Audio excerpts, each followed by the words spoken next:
Professor Kingsley Moghalu, a former deputy governor at the Central Bank of Nigeria between 2009 and 2014, is often remembered for his work on far-reaching financial system reforms after the 2008 global financial and markets crisis. Since he left the Central Bank, Moghalu has been promoting good governance, economic transformation, and building global strategies that help economies and markets navigate today's very risky environment.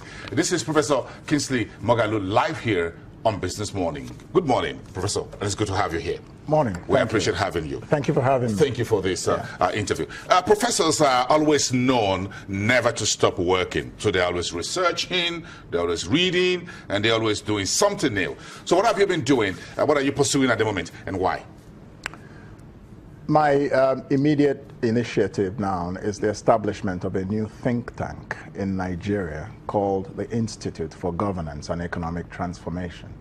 And the purpose of this think tank is to educate Nigerians on basic economics and governance to enable citizens hold their leaders accountable. That way, our democracy can actually result in progress for us. In more recent years, I've been a professor of international business and public policy at the Fletcher School at Tufts University in Massachusetts in the US. But I'm now back to run this new think tank in Nigeria. Where do you see the nexus between political leadership and economic growth? It's actually not a nexus as such.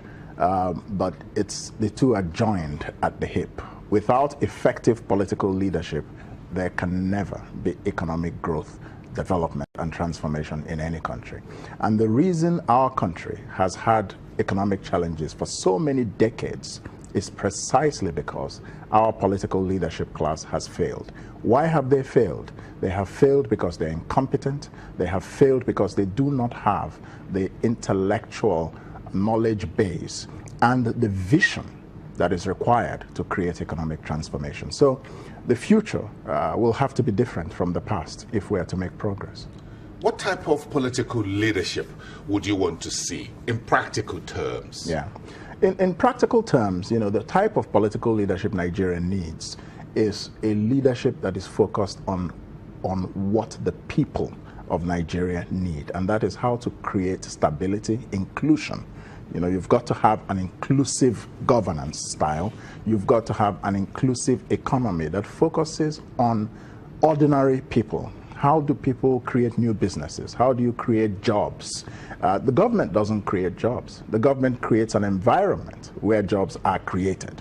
So a leader needs to understand this, and that means that you must understand economic policy. It's very, very critical. I'm sure from your studies, you try to look at politics on one hand and leadership on the other. And you try to see in developed economies and countries and markets how partisanship is more of leadership than bickerings and things like that. Where's the problem here for Nigeria between those who are political practitioners and they want to transform being leaders? Absolutely. Which one really delivers sustainable growth, socioeconomic transformation, wealth creation for the people? In recent times, actually, I've been fascinated and I've been talking a lot and writing a lot about the need for leadership as the main transformative force. In Nigeria, you have, you know, politics. It's all politics, but no leadership. It's all transactions, but no substance. You know, politics is different from leadership. Politics is something that generates leadership. And politics should be about who has the leadership vision that can move a country forward. But in our country, you know, we spend a lot of time driving a politics that is based on other things: ethnicity, which ethnic group is in power, which religion, and those kinds of things are very low-level things, and that's why we've remained a very poor country. Listen, we are 57 years old as a country, and the average income of Nigerians, the GDP per capita, is still $1,646. Our GDP per capita in 2016 was $2,177. In South Africa, it's over $5,000. In Malaysia, it's $9,000. And in Brazil, it's about $10,000. So, and these are emerging markets and, you know, countries that have actually developed in recent years. Why are we stuck where we are? Precisely because we don't have the right kind of leadership. So, what's the solution? I'm interested in solutions. The only solution for Nigeria is that there has to be a paradigm shift in its leadership selection process. We need a new generation of leadership that can take Nigeria into the 21st century. Generation by age? Or by what? Is it by qualification? Or is it just by being youthful? It's a combination of all. It's generational change based on perspective, based on vision, number one. Based on vision, number one. Based on experience. Based on age, yes. Age is important as well. We need younger leaders in Nigeria. You can't say to people that you are the youth and you continue to lead them into their own adulthood. What is happening in Nigeria is that our young people may retire being led by the same set of people who were leading them when they were sucking their mother's breasts. And that's just terrible, in my view. It shows the society is not transforming. It shows that the society is not progressing. So we're in a trap in terms of who actually is supposedly providing leadership. And the future cannot be created by those whose reference point is yesterday. That's speaking a lot to political leadership and how they can give us what you call the right fiscal policy environment. Sure. Let's take this to the money street and talk about money. Let's sure. to the market and look at the monetary policy. Yeah. Interpret where we are at the moment as far as monetary policy at the moment. We need, what type of monetary policy do you think we need to transform this economy, socio-economically speaking? The first thing people need to understand about monetary policy is that it is in fact reactive to fiscal policy and to other variables in the macroeconomic environment. That's number one. So, for example, why are interest rates in Nigeria today at 18-20%, in terms of average borrowing? It's precisely because of a number of things. One, there is high inflation. Inflation is the worst tax on the average common man. If there is inflation, what is the responsibility of a central bank? It is primarily to fight inflation so that there can be economic stability. It's a very unpopular thing to make interest rates high, but it is necessary in order to reduce the money supply. And when you reduce the money supply and inflation goes down, a better economic environment is created. Now, when fiscal policy, which is government's own responsibility in terms of revenues that the government earns and how the government manages them, and it's about taxation. Although in Nigeria, fiscal policy is not about taxation, or has not been. Fiscal policy has been about sharing oil rents, FAC, allocation committees. That tells you that it's a country that is a bit dysfunctional. In normal countries, fiscal revenue is about how do you generate income for the government based on a productive economy. Now, if the government is spending a lot of money on recurrent expenditure, which is what is happening in Nigeria, where 70 to 90% of our budgets are spent paying salaries and just recurrent, those things drive inflation. These are the things that make it essential for the central bank to maintain a tight monetary supply. So this is what is happening. Now, where should we be going in the future? The problem we need to solve in terms of monetary policy in Nigeria is that we need to first of all create a productive economy, because the value of, and this links into forex policy, the value of a country's exchange rate is determined by how productive the economy is. Critically speaking, therefore, you say there's a limit. Yes. To what monetary policy can achieve if there is no productive base from a fiscal point of view. Yes. And this is what most people need. And this is a function of political leadership. So if you do not have a political leadership that recognizes this, you're not creating a productive economy. You're driving an inflation-prone economy by massive recurrent expenditures. And then you turn around and say, Central Bank, why isn't our monetary policy rate lower than it is? I think you're showing a certain fundamental lack of understanding, in my view.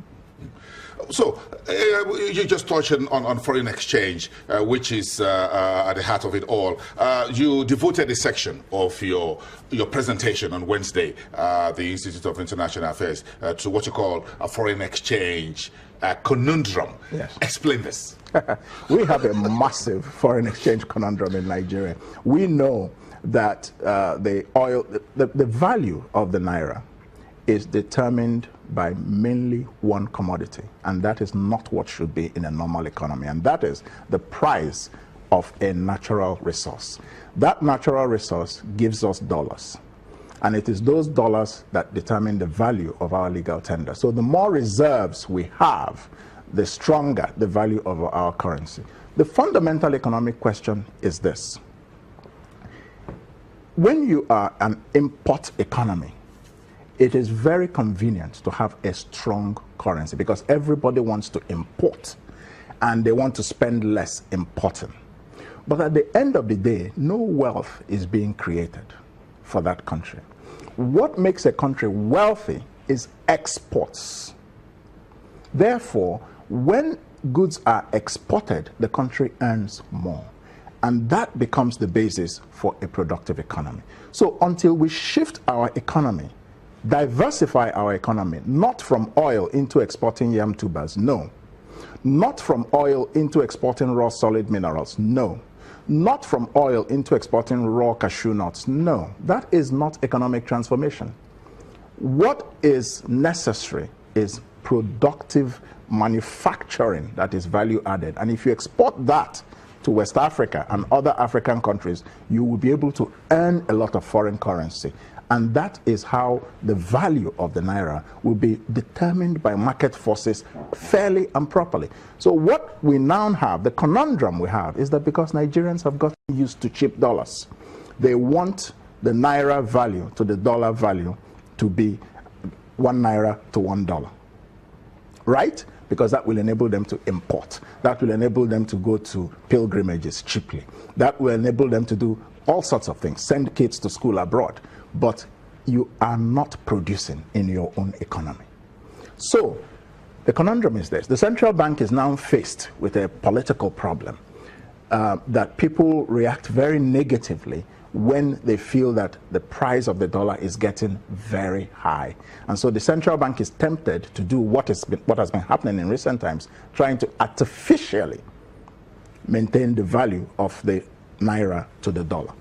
And when this happens, further and further economic destruction is taking place in the long term. And you wonder why our GDP per capita is not $10,000, why it is $2,000. For the past 50 years, our GDP per capita's average is 1,000. I mean, this is a crying shame. So the point I'm trying to make is this: we need to restructure our economy for production and export, and that is how we will find the true value of the naira. Otherwise, the central bank will continue to be the forex market in Nigeria today. The value of the naira is on steroids from central bank interventions. If the central bank does not intervene every week or every few days, the value of the naira to the dollar will drop. This is an artificial scenario, and that means we are not really making progress. It is politically convenient. People will turn around and say, well, things are now stable, but fundamentally, no progress is being made. I got about 1 minute for you. Sure. To give us 3 key recommendations, top recommendations on the present state of the economy. Turnaround. First of all, I believe that the economy of Nigeria should become job number 1 for political leaders. That means that people who are in political power should be people who understand economics, should be people who understand political economy and how to create jobs. Jobs, jobs, jobs, jobs. So how do you create jobs? There are 2 things that must happen for us to abolish the 30 million unemployment problem we have in Nigeria. Number 1 is that we must create a massive, I've recommended the creation of a massive public-private venture capital fund of minimum 500 billion naira. This will give invest in small businesses and enable small businesses to obtain capital. Jobs are created mainly through entrepreneurship. This is what happens in most capitalist economies. So, but people need access to capital. That's number one. But number two is that there is a systemic pipeline that is creating unemployment in this country, and that is our educational system. Our educational system today is not fit for purpose. It is generating people who don't have the skills that are necessary for productive enterprise. And we must move to vocational skills. We must move more to technological subjects. We must move more to entrepreneurship in our educational system. So I originally studied law, but I believe there are too many lawyers in Nigeria, and I've said it. They just make a lot of trouble. I thought you don't talk about too many journalists in Nigeria. Hang around. Please hold on. From my Central Bank, Deputy Governor, Professor Kingsley Moghalu, exclusive interview here on Channels Television. We'll be right back into.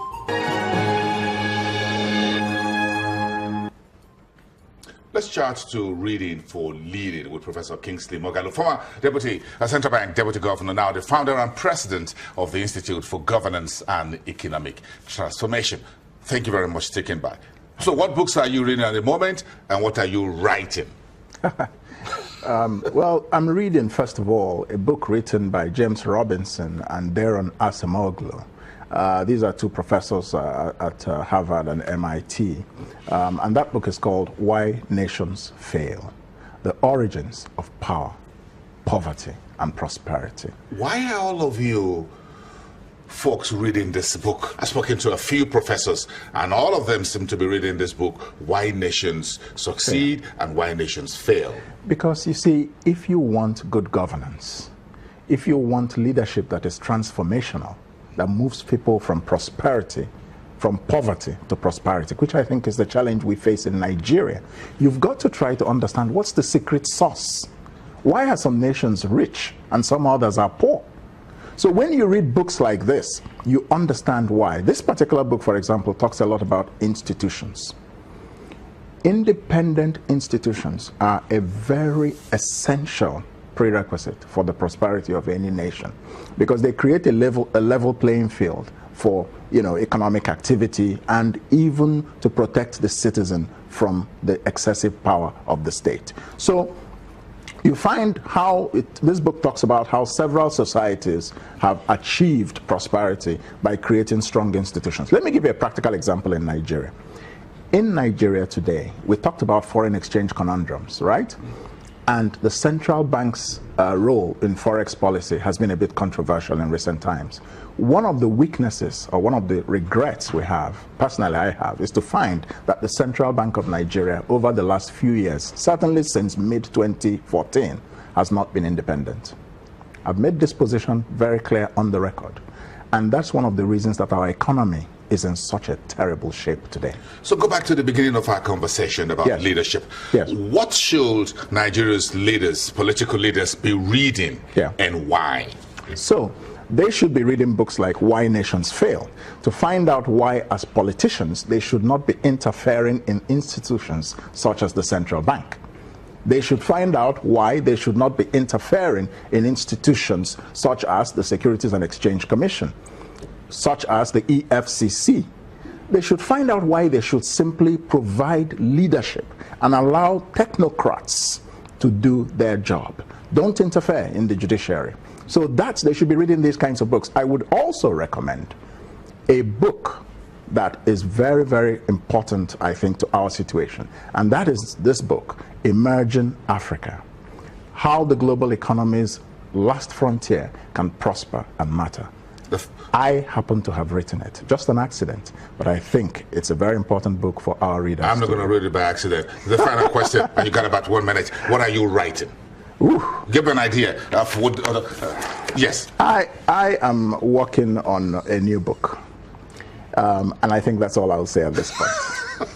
Oh, thank you. That's very, very new. Okay. And we'll have another conversation at some other time about this. Very insightful exclusive here with Nigeria's former deputy, one of Nigeria's former deputy governor, the Central Bank of Nigeria, and the founder and president of the Institute for Good Governance and Economic Transformation.